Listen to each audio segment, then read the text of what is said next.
Good evening. Today we will discuss about a very important topic, that is the social media and how it is controlling our democracy, or is it controlling our democracy, and what should we do as a society. Some days back we saw that Mr. Donald Trump's Twitter account was suspended. Just yesterday or day before we also saw that Chinese embassy in United States Twitter account was also suspended, and it rightly so, because the type of terminology they used, the Chinese embassy used for Uyghur women, that they are baby producing machines, it's offensive and it should not be tolerated. So rightly so. Even upon Donald Trump, they say that since his videos and his speech is a hate speech and it was igniting violence, so let it be Twitter or Facebook or YouTube, Instagram, they all suspended his account. But it raises many questions. First of all, how much power should be in the hands of handful companies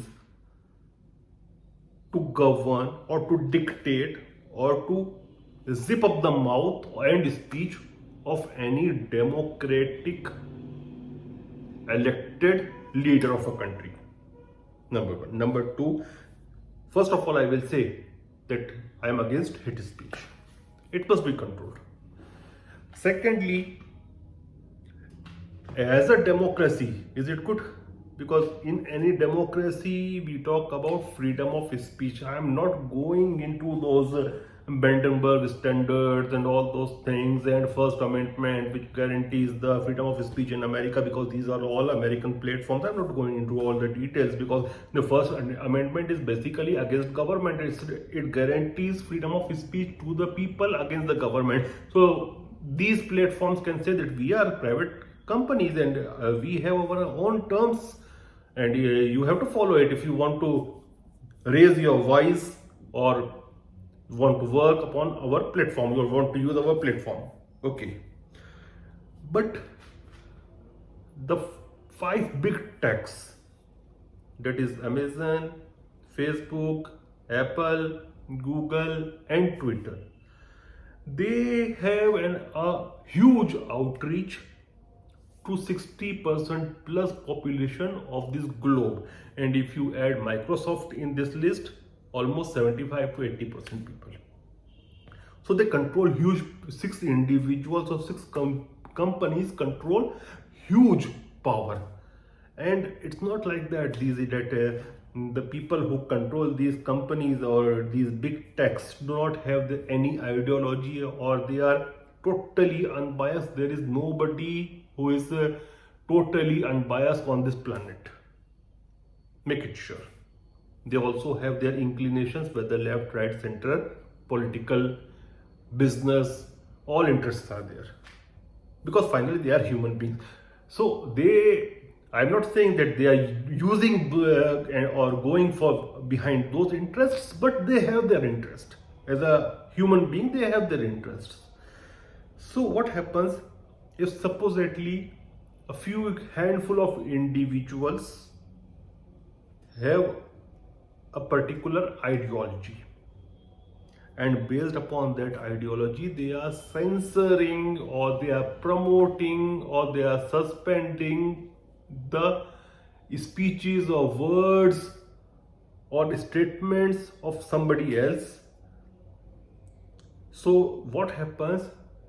Their personal ideology becomes the global ideology.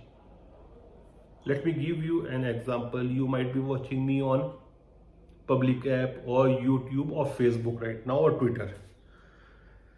If the company's algorithm want to promote this speech of mine, these words of mine, they can make my outreach to millions of people, or it can be vice versa.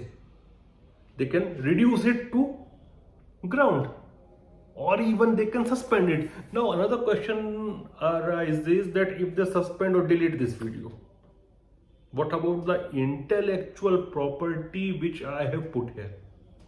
because I have researched, I have spent my time, so there is an issue of intellectual property as well.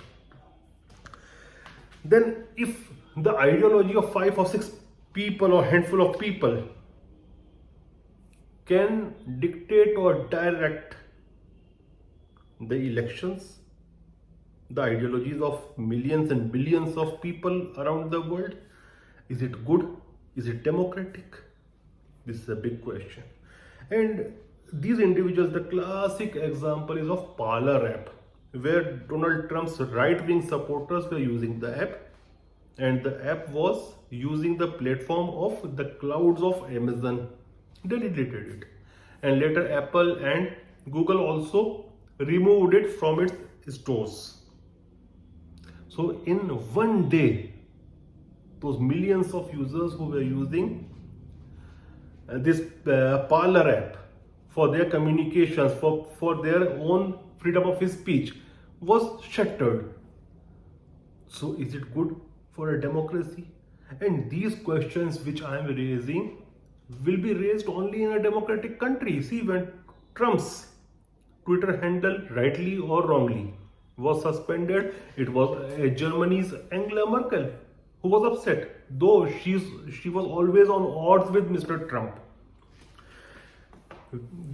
The debates upon the social media and the powers they control started in Germany, in Great Britain, in Canada, in United States, in India, because we are democratic countries.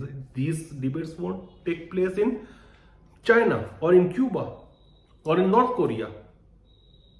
So we have to figure out how much powers these big techs should have. So I will leave this question to you. And you should also start talking these things in your circles, so that it reaches to the governments of the world. And even UN, I say that we should make a body in UN to control these things, to discuss, at least to make laws against hate speech as well, and against social media, and for social media regulation as well. Thank you.